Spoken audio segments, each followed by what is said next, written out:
नमस्कार, आप देख रहे हैं न्यूज 31 और मैं हूं आपके साथ किरण।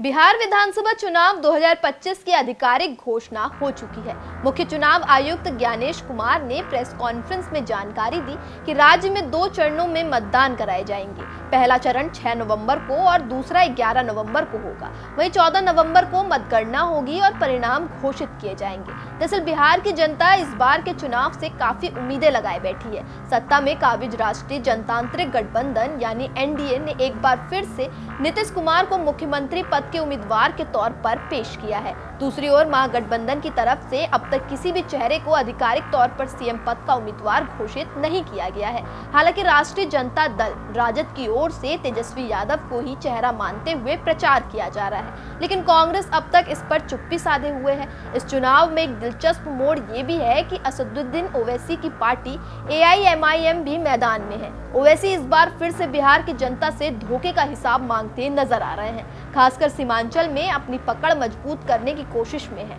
लेकिन जैसे ही चुनाव की तारीख की आधिकारिक घोषणा हुई, बीजेपी ने कई नारे देकर इस बात को मजबूत कर दिया कि एनडीए के मुख्यमंत्री पद के उम्मीदवार नीतीश कुमार ही रहेंगे। दरअसल बीजेपी का नया नारा है 25 से 30 हमारे 2 भाई नरेंद्र और नीतीश, यानी 2025 से 2030 तक मुख्यमंत्री नीतीश कुमार ही होंगे। भाजपा ने सोशल मीडिया पर भी कुछ ऐसे ही नारे लिखे, जैसे बिहार में जारी रहेगी विकास की तेज रफ्तार, 14 नवंबर को फिर एक बार एनडीए सरकार। इसके अलावा भाजपा ने लिखा कि जनता का विश्वास फिर से एनडीए सरकार, बस 38 दिन का है इंतजार, थमेगी नहीं विकास की रफ्तार। इससे आप समझ ही गए होंगे बिहार में चुनावी माहौल काफी दिलचस्प हो चुका है। लेकिन बिहार चुनाव 2025 को खास बनाने वाले 2 नए राजनीतिक चेहरे भी इस बार मैदान में हैं, यानी प्रशांत किशोर पीके और तेज प्रताप यादव।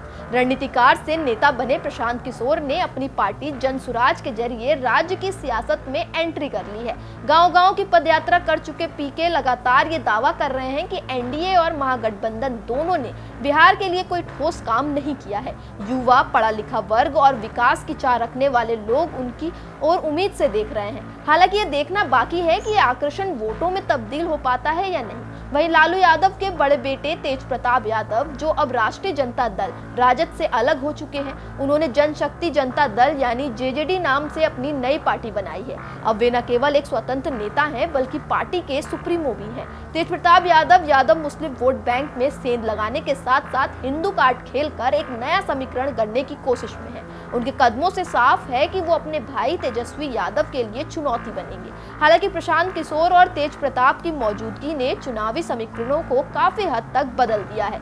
जहां तेज प्रताप यादव सीधे तौर पर राजद को डेंट देने की स्थिति में है, वहीं पीके की रणनीति से एनडीए और महागठबंधन दोनों में ही चिंता का माहौल है। जनसुराज का प्रशासनिक ढांचा भले ही नया हो, लेकिन जमीनी स्तर पर संक्रियता ने अन्य दलों को सोचने पर मजबूर कर दिया है। अब देखना ये होगा कि 2025 के इस चुनावी सफर में जनता किसे सत्ता की चाबी सौंपती है, पुराने भरोसेमंद नेताओं को या फिर बदलाव के नाम पर नए चेहरों को।